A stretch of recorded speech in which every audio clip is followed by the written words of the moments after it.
성령님 좋은 아침입니다. 이 시간 성령님을 초청합니다.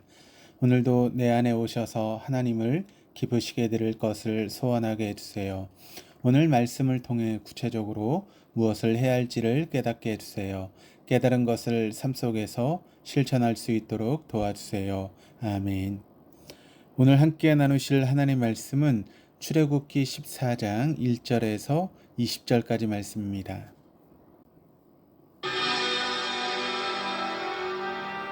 여호와께서 모세에게 말씀하여 이르시되 이스라엘 자손에게 명령하여 돌이켜 바다와 믹돌 사이에 비아히롯 앞 곧 바알스몬 맞은편 바닷가에 장막을 치게 하라. 바로가 이스라엘 자손에 대하여 말하기를 그들이 그 땅에서 멀리 떠나 광야에 갇힌 바 되었다 하리라. 내가 바로의 마음을 완악하게 한즉 바로가 그들의 뒤를 따르리니 내가 그와 그의 온 군대로 말미암아 영광을 얻어 애굽 사람들이 나를 여호와인 줄 알게 하리라. 하시매 무리가 그대로 행하니라. 그 백성이 도망한 사실이 애굽 왕에게 알려지매 바로와 그의 신하들이 그 백성에 대하여 마음이 변하여 이르되 우리가 어찌 이같이 하여 이스라엘을 우리를 섬김에서 놓아 보내었는가? 하고 바로가 곧 그의 병거를 갖추고 그의 백성을 데리고 갈새 선발된 병거 600대와 애굽의 모든 병거를 동원하니 지휘관들이 다 건드렸더라. 여호와께서 애굽 왕 바로의 마음을 완악하게 하셨으므로 그가 이스라엘 자손의 뒤를 따르니 이스라엘 자손이 담대히 나갔습니다. 애굽 사람들과 바로의 말들 병거들과 그 마병과 그 군대가 그들의 뒤를 따라 바알스본 맞은편 비하히롯 곁 해변 그들이 장막 친 데에 미칩니다. 바로가 가까이 올 때에 이스라엘 자손이 눈을 들어 본즉 애굽 사람들이 자기들 뒤에 이른지라. 이스라엘 자손이 심히 두려워하여 여호와께 부르짖고 그들이 또 모세에게 이르되 애굽에 매장지가 없어서 당신이 우리를 이끌어내어 이 광야에서 죽게 하느냐? 어찌하여 당신이 우리를 애굽에서 이끌어내어 우리에게 이같이 하느냐? 우리가 애굽에서 당신에게 이른 말이 이것이 아니냐? 우리를 내버려 두라. 우리가 애굽 사람을 섬길 것이라 하지 아니하더냐? 애굽 사람을 섬기는 것이 광야에서 죽는 것보다 낫겠노라. 너희는 두려워하지 말고 가만히 서서 여호와께서 오늘 너희를 위하여 행하시는 구원을 보라. 너희가 오늘 본 애굽 사람을 영원히 다시 보지 아니하리라. 여호와께서 너희를 위하여 싸우시리니 너희는 가만히 있을지니라. 여호와께서 모세에게 이르시되 너는 어찌하여 내게 부르짖느냐? 이스라엘 자손에게 명령하여 앞으로 나아가게 하고 지팡이를 들고 손을 바다 위로 내밀어 그것이 갈라지게 하라. 이스라엘 자손이 바다 가운데서 마른 땅으로 행하리라. 내가 애굽 사람들의 마음을 완악하게 할 것인즉 그들이 그 뒤를 따라 들어갈 것이라. 내가 바로와 그의 모든 군대와 그의 병거와 마병으로 말미암아 영광을 얻으리니 내가 바로와 그의 병거와 마병으로 말미암아 영광을 얻을 때야 애굽 사람들이 나를 여호와인 줄 아니라. 하시더니 이스라엘 진 앞에 가던 하나님의 사자가 그들의 뒤로 옮겨가매 구름 기둥도 앞에서 그 뒤로 옮겨 애굽 진과 이스라엘 진 사이에 이르러 서니 저쪽에는 구름과 흑암이 있고 이쪽에는 밤이 밝음으로 밤새도록 저쪽이 이쪽에 가까이 못하였더라. 앞서 살펴본 것처럼 하나님께서는 출애굽한 이스라엘의 발길을 일반적으로 알려졌던 그런 길로 인도하지 않으시고 생소한 길로 인도하셨습니다. 즉 고센에서 약속의 땅인 가나안으로 가려면 북동쪽으로 올라가야 하지만 하나님은 정반대로 이스라엘을 남동쪽으로 내려가게 하셨습니다. 그 이유에 대해서 하나님께서 출애굽기 13장 17절에 이 백성이 전쟁을 하게 되면 마음을 돌이켜 애굽으로 돌아갈까 우려하셨기 때문이다 라고 말씀하셨습니다.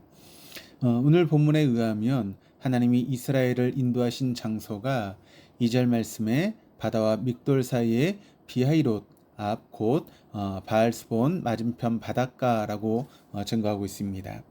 다시 말하면 하나님은 바다에 막혀 더 이상 앞으로 나아갈 수 없는 막다른 홍해 바닷가에 이스라엘의 장막을 치게 하셨습니다. 하나님이 이처럼 막다른 장소로 이스라엘을 인도하신 이유가 무엇일까요? 이스라엘로 하여금 배수진을 치게 해서 죽기 살기로 애국과 전투를 하라는 뜻입니까? 이스라엘은 아직 오합지졸에 불과합니다. 바로와 그가 이끄는 애국 군대가 온다는 사실을 알게 되자 다음과 같이 반응하고 있는데 10절 하반절에서 12절까지 말씀을 보시면 이스라엘 자손이 심히 두려워하여 여호와께 부르짖고 그들이 또 모세에게 이르되 애굽에 매장지가 없어서 당신이 우리를 이끌어내어 이 광야에서 죽게 하느냐? 어찌하여 당신이 우리를 애굽에서 이끌어내어 우리에게 이같이 하느냐? 우리가 애굽에서 당신에게 이른 말이 이것이 아니냐? 이르기를 우리를 내버려 두라. 우리가 애굽 사람을 섬길 것이라 하지 아니하더냐? 애굽 사람을 섬기는 것이 광야에서 죽는 것보다 낫겠노라. 애굽에서 이스라엘은 하나님께 무엇을 간구했습니까? 그들은 무엇보다도 인간다운 삶을 추구했습니다. 그들은 하나님께 애굽의 속박으로부터 해방을 울부짖었습니다.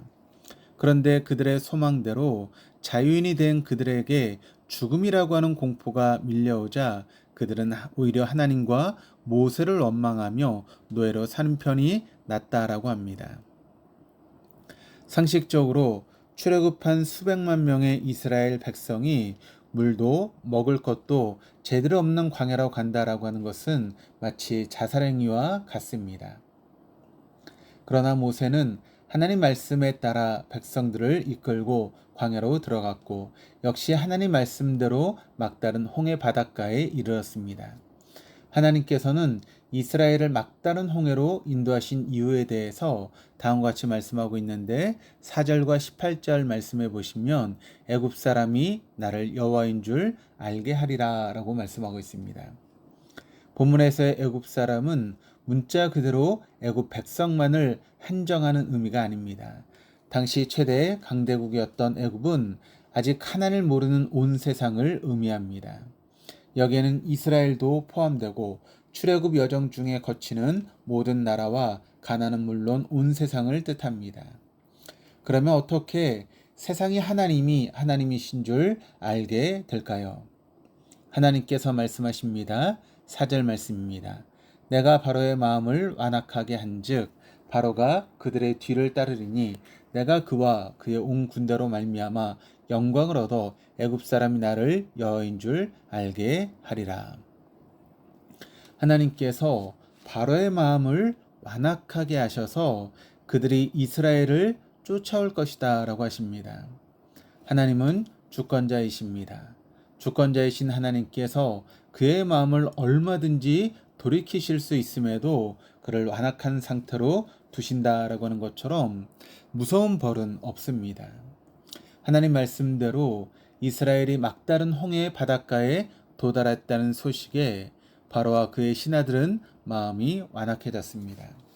마지막 10번째 재앙, 즉 장자와 첫 번째 태생의 죽음이라고 하는 재앙 앞에서 망연자실했던 그들은 복수심에 전 병력을 소집합니다.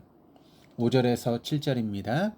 그 백성이 도망한 사실이 애굽 왕에게 알려짐에 바로와 그의 신하들이 그 백성에 대하여 마음이 변하여 이르되 우리가 어찌 이같이 하여 이스라엘을 우리를 섬김에서 놓아 보내었는가 하고 바로가 곧 그의 병거를 갖추고 그의 백성을 데리고 갈새 선발된 병거 600대와 애굽의 모든 병거를 동원하니 지휘관들이 다 거느렸더라. 본문에서 병거는 말이 이끄는 전차로 오늘날의 탱크와도 같습니다. 평지에서 탱크의 위력은 상상을 초월합니다. 선발된 병거만 600대였고 그 밖에도 애굽의 모든 병거를 동원했고 모든 지휘관들도 참여했으니 애굽 군대의 규모는 상상조차 할 수 없을 만큼 어마어마합니다. 600대 이상의 전차와 마병과 보병대가 뒤따른 소리는 아마 지축이 흔들릴 정도였을 것입니다. 점점 더 가까이 들리니 엄청난 소리와 함께 흙먼지를 날리며 다가오는 애국 군대의 위험 앞에서 막다른 홍해 해변에 장막을 친 이스라엘 백성들이 혼비백산할 만합니다. 하나님과 모세를 원망하며 두려움에 떨고 있는 이스라엘 백성들에게 모세는 다음과 같이 말합니다. 13절 14절입니다. 모세가 백성에게 이르되 너희는 두려워하지 말고 가만히 서서 여호와께서 오늘 너희를 위하여 행하시는 구원을 보라. 너희가 오늘 본 애굽 사람을 영원히 다시 보지 아니하리라. 여호와께서 너희를 위하여 싸우시리니 너희는 가만히 있을지니라. 하나님께서 모세에게 앞으로 어떻게 이스라엘을 구원해 주실 것이라고 아직 구체적으로 말씀하지 않으셨습니다. 하나님께서 말씀하신 바는 바로의 마음을 완악하게 하겠다. 완악해진 바로가 온 군대를 이끌고 이스라엘을 뒤쫓아올 것이다. 그와 그의 온 군대로 말미암아 영광을 얻게 하겠다라고 하는 말씀이었습니다. 하나님은 모세에게 바로와 그 군대를 어떻게 물리쳐 주시겠다라고 말씀하지 않으셨습니다. 믿음은 하나님에 대한 전적인 신뢰입니다.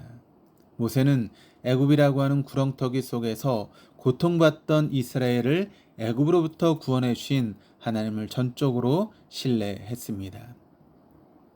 믿음의 순도는 99%가 아니라 100%여야만 합니다. 99.9%의 믿음도 바른 믿음이 아닙니다. 모세는 하나님께서 구체적으로 어떻게 역사해 주실 것인지 몰랐음에도 하나님께서 무시무시한 바로의 군대를 물리쳐 주실 것이다 라고 하는 것을 믿었습니다. 하나님의 역사는 바로 이 같은 순도 100%의 믿음을 통해서 세상에 드러나십니다. 15절에서 18절까지입니다. 여호와께서 모세에게 이르시되 너는 어찌하여 내게 부르짖느냐. 이스라엘 자손에게 명령하여 앞으로 나아가게 하고 지팡이를 들고 손을 바다 위로 내밀어 그것이 갈라지게 하라. 이스라엘 자손이 바다 가운데서 마른 땅으로 행하리라. 내가 애굽 사람들의 마음을 완악하게 할 것인즉 그들이 그 뒤를 따라 들어갈 것이라. 내가 바로와 그의 모든 군대와 그의 병거와 마병으로 말미암아 영광을 얻으리니 내가 바로와 그의 병거와 마병으로 말미암아 영광을 얻을 때에야 애굽 사람들이 나를 여호와인 줄 알리라 하시더니. 하나님께서 이스라엘을 어떻게 구원해 주실 것인지를 구체적으로 말씀하십니다. 이스라엘 백성들로 하여금 앞으로 가게 해라. 모세는 지팡이를 들고 손을 바다 위로 내밀어라. 그러면 바다가 갈라질 것이다. 이스라엘 백성은 갈라진 바다 가운데 마른 땅을 밟고 건너가라. 내가 애굽 사람의 마음을 완악하게 해서 애굽 병사가 너희 뒤를 따라 갈라진 바다로 들어갈 것이다. 넘실대는 바다가 갈라져서 양쪽으로 하늘을 향해 높이 솟아있는 물 절벽이 펼쳐져 있는 경이로운 모습을 보게 된다면 사람들은 경외심에 감히 갈라진 바다의 쉽사리 발을 디디지 못할 것입니다. 그런데 애굽 사람들을 하나님께서 완악하게 하셔서 이스라엘 뒤를 따라 들어가게 하시겠다라고 하십니다. 내일 살펴보겠지만 하나님 말씀대로 복수심에 눈이 먼 바로와 그의 병사들은 초자연적인 엄청난 현상 앞에서도 신에 대한 경외심은 없었고 그들은 이스라엘의 뒤를 쫓아갔습니다. 모세에게 앞으로 어떻게 하라고 말씀하신 하나님은 목전까지 다가온 애굽과 이스라엘 사이에 경계를 치셨습니다. 앞서 가던 구름 기둥을 애굽 진 쪽으로 뒤로 물러서게 하셔서 애굽 진영 쪽을 구름과 흑암으로 가두어서 애굽 군대가 이스라엘 쪽으로 오지 못하게 막으셨습니다. 반면 이스라엘 진영은 밤을 환하게 밝히셔서 이스라엘이 홍해를 건널 준비를 하게 하셨습니다. 이스라엘을 막다른 곳으로 인도하신 하나님의 뜻은 애굽은 물론 온 세상과 이스라엘로 하여금 하나님이 누구이신지를 확실히 알게 하시기 위해서입니다. 오늘 본문은 홍해 사건을 통해 애굽 사람들이 하나님을 확실히 알게 될 것이다 라고 증거합니다. 그런데 하나님을 확실히 알아야 할 제일 우선의 대상은 이스라엘입니다. 내일 살펴보겠지만 눈앞에 펼쳐진 하나님의 권능 앞에서 이스라엘 백성은 하나님을 경외하며 그의 종이었던 모세를 믿게 됩니다. 신앙인으로서 우리는 역사를 주관하시는 분은 하나님이심을 믿습니다. 그렇다면 하나님께서 왜 우리에게 이런 어려운 상황을 처하게 하셨을까? 오늘 본문과 연결해서 생각해 보면 제일 먼저는 신앙인인 우리가 하나님을 온전히 믿게 하시기 위해서입니다. 하나님을 온전히 믿는 것은 회개에 합당한 삶을 사는 것입니다. 우리가 회개에 합당한 삶을 살지 않으면 애국과 같이 완악한 세상은 하나님을 절대 믿지 않습니다.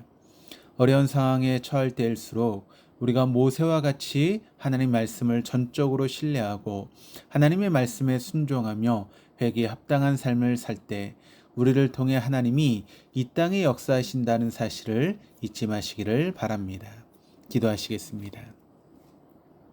하나님 아버지, 누구에게나 어려운 상황이 다가옵니다. 어려운 상황을 애국과 같이 완악한 세상의 시선이 아닌 모세와 같이 전적으로 하나님을 신뢰하는 신앙의 눈으로 바라볼 수 있도록 도와주옵소서. 완악한 세상을 향하신 주님의 선하신 뜻이 이루어질 수 있도록 순도 100%의 믿음의 잔으로 살아가기를 소망하오니 주님, 연약한 우리를 붙들어 주시옵소서. 감사드리며 예수님의 이름으로 기도합니다. 아멘.